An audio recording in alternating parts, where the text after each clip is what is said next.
iya, hari ini kita bakal masak apa sih, Nop? Hari ini kita bakal masak kebab loh. Iva, kebab itu terbuat dari apa sih? Kali ini kita akan membuat kebab yang berbahan dasar dari kornet sapi dan juga keju. Nah, tanpa berlama-lama lagi, yuk langsung ke caranya.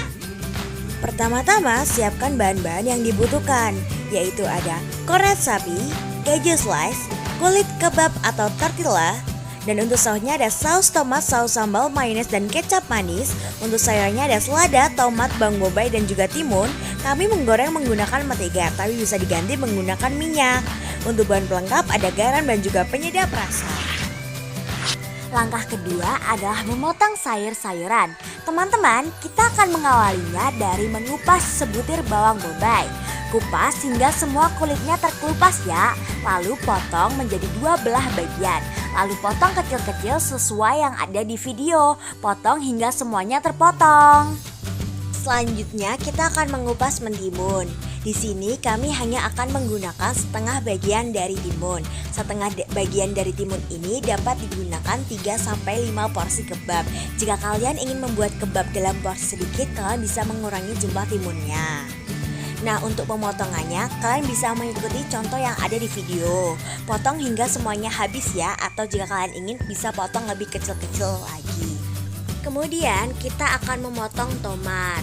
Nah, di sini tomat sendiri tidak perlu dikupas ya, cukup langsung dipotong-potong, hanya perlu membuang bagian-bagian yang kotor seperti pada mangkalnya. Nah, begitupun dengan selada. Selada hanya perlu dipotong bagian pangkalnya saja, lalu dipisahkan daun satu dengan daun lainnya. Selada ini tidak perlu dipotong kecil-kecil ya. Langkah ketiga adalah menumis daging kornet. Teman-teman bisa mengambil 1 sendok margarin lalu dipanaskan di atas wajan. Oleskan margarin hingga merata ke seluruh bagian wajan. Lalu tambahkan bawang bombay yang telah kita potong tadi ke dalam wajan. Setelah bawang bombay layu, kalian bisa membuka kaleng kornet dan menambahkan daging kornet. Jika daging kornet masih menggumpal seperti yang ada di video, kalian bisa menekannya menggunakan spatula. Lalu tambahkan kecap manis secukupnya. Lalu aduk kembali hingga kecap manis dengan daging kornet tercampur merata. Lalu tambahkan garam dan penyedap rasa secukupnya. Setelah dimasukkan, kalian bisa mengaduknya kembali hingga rata dan juga matang. Langkah keempat adalah menyusun kulit kebab dengan isiannya. Nah, pertama-tama teman-teman dapat menyusunnya dimulai dengan daun selada. Jika daun selada yang dipakai masih terlalu besar, kalian bisa membaginya menjadi 2 bagian.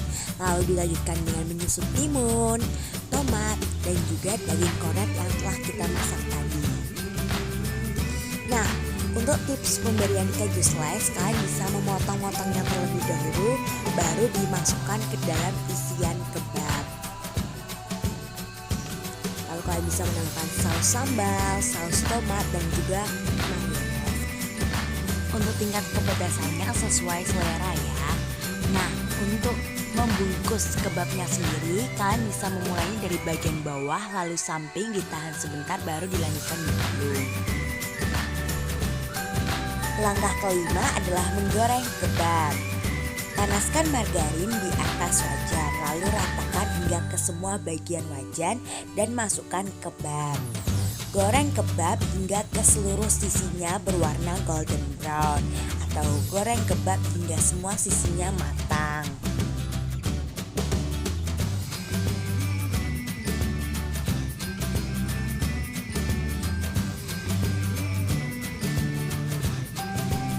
Setelah matang, kalian dapat menyajikannya ke dalam piring dan bisa langsung dimakan.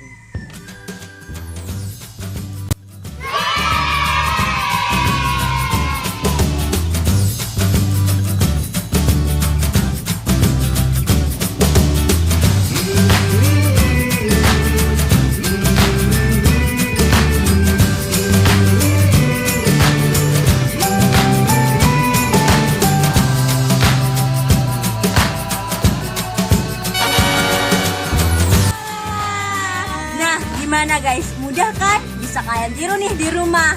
Nah, langsung aja kita mulai icip-icip. Silakan. Ambil satu-satu ya. Silakan.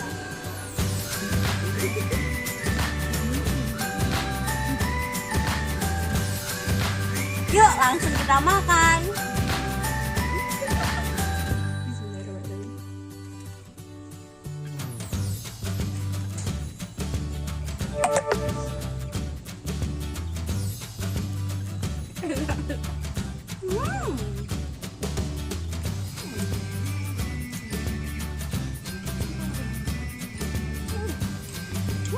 Gimana sih kesannya? Gimana rasa dari kebab yang telah kita buat ini? Menurut saya, rasa dari kebab ini sangat enak dan gurih.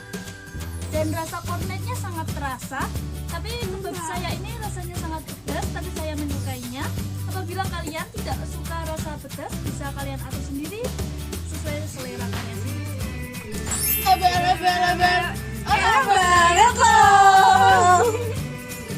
Nah, kesan dan pesan untuk tugas ini yaitu, menurut saya jika kalian ingin mencobanya di rumah, apabila daging kornet yang kalian miliki itu masih dalam keadaan yang utuh atau padat, bisa kalian potong-potong terlebih dahulu supaya dalam proses pemasakan itu lebih mudah. Dan di video tadi, di video tutorialnya, saya tidak memperlihatkan bahwa saya mencuci sayur-sayuran ini. Tapi sebenarnya saya mencucinya, jadi kalian jangan lupa untuk mencuci sayur-sayurnya terlebih dahulu. Dan untuk pesan saya terhadap tugas prakarya mengolah bahan setengah jadi menjadi bahan jadi ini, yaitu dengan kelompok kami yang memasak kebab ini, kami jadi tahu bagaimana sih cara membuat kebab, apa sih bahan-bahan yang digunakan dalam membuat kebab. Ini termasuk salah satu ilmu yang dapat nanti kita praktekkan, ya nggak teman-teman? Benar banget. Nah, terima kasih bagi kalian yang sudah menonton video tutorial dari kelompok kami. Jika ada salah kata atau kekurangan, kami mohon maaf. Dan sampai jumpa di video berikutnya. Bye!